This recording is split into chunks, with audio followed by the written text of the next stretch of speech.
समर्थ बिहार जिसका मैं संस्थापक हूँ, पिछले महीने ही बिहार विश्वविद्यालय के सीनेट हॉल में हम लोगों ने एक बहुत बड़ी कॉन्फ्रेंस की थी और कॉन्फ्रेंस का विषय ही था कि मुजफ्फरपुर को कैसे अपराध मुक्त और नशा मुक्त किया जाए। और जिस तरह की उसके बाद भी अपराध की घटनाएं वहाँ हो रही हैं, वो बड़ा चिंतनीय विषय है। हमने अपने वहाँ के कार्यकर्ताओं, युवाओं और समर्थ बिहार के जो संचालन करने वाले संचालक लोग हैं, उन सब से हमने बातचीत की है और आने वाले सप्ताह में हम लोग एक अपनी रणनीति तैयार कर रहे हैं कि हम पूरे मुजफ्फरपुर में, ऐसे कि ये पूरे बिहार में जो आए दिन हत्या और अपहरण का सिलसिला फिर से शुरू हुआ है, उसके खिलाफ हम लोग एक जन जागरण की शुरुआत करेंगे। बिहार में आए दिन लूट अपहरण मर्डर की जो घटनाएं हैं वो सामने आ रहे हैं और इसको लेकर विपक्ष तो सरकार के ऊपर सवाल खड़े कर ही रही है, जंगल राज, गुंडा राज, इस तरह की बातें।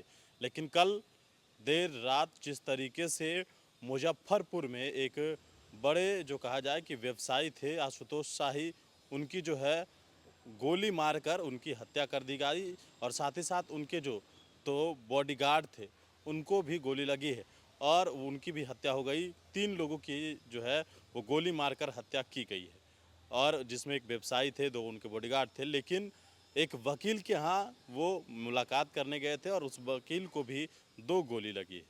बात करेंगे, हमारे साथ संजय कुमार हैं उनसे कि आखिरकार समर्थ पार्टी के जो संस्थापक हैं, समस्त बिहार पार्टी के जो संस्थापक हैं, उनसे कि आखिरकार इस तरीके की घटनाओं को आप कैसे देख रहे हैं। मुजफ्फरपुर में देर रात ये घटना घटी है। बहुत ही दुखद बात है। एक नवयुवक को जो व्यवसाय के साथ साथ सामाजिक राजनीतिक तरीके से भी बहुत सक्रिय था और जिस तरह से गोली मारकर उनकी हत्या कर दी गई, आए दिन जिस तरह से हत्याओं का सिलसिला बिहार में चल रहा है, ये बड़ा ही दुखद है। और कहीं ना कहीं इसके निराकरण के लिए तो बात समाज को आगे आकर करनी होगी। समर्थ बिहार जिसका मैं संस्थापक हूँ, पिछले महीने ही बिहार विश्वविद्यालय के सीनेट हॉल में हम लोगों ने एक बहुत बड़ी कॉन्फ्रेंस की थी और कॉन्फ्रेंस का विषय ही था कि मुजफ्फरपुर को कैसे अपराध मुक्त और नशा मुक्त किया जाए। और जिस तरह की उसके बाद भी अपराध की घटनाएं वहाँ हो रही हैं, वो बड़ा चिंतनीय विषय है।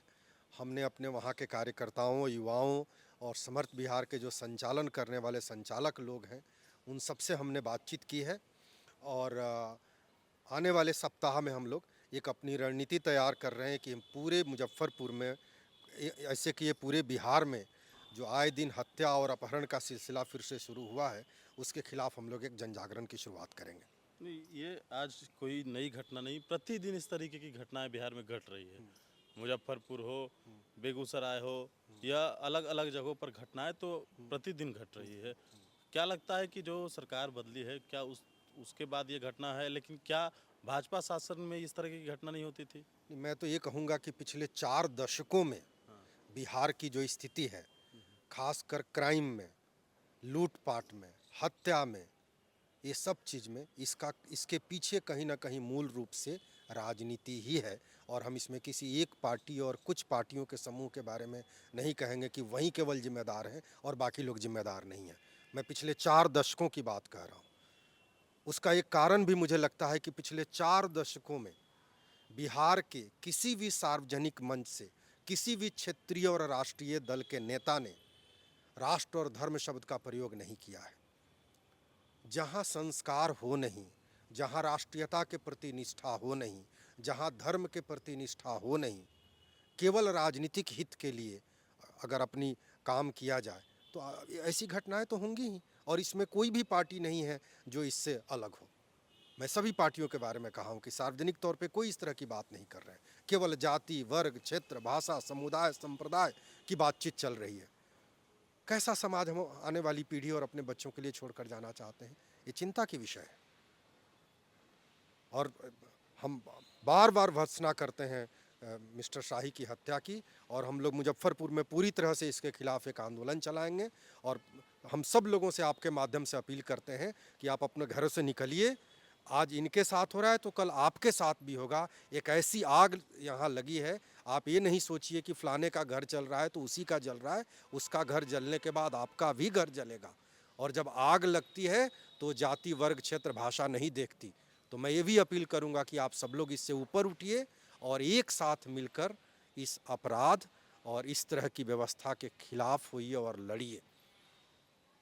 बिल्कुल, तो साफ तौर पर आपने सुना है, इन्होंने कहा है कि हम आने वाले वक्त में एक बड़ी रणनीति के तहत लोगों को जन जागरण करेंगे और जो ये घटनाएं घट रही है तो कोई किसी राजनीतिक पार्टी की नहीं। इन्होंने कहा है कि 4 दशक से इस तरह की घटनाएं घट रही है।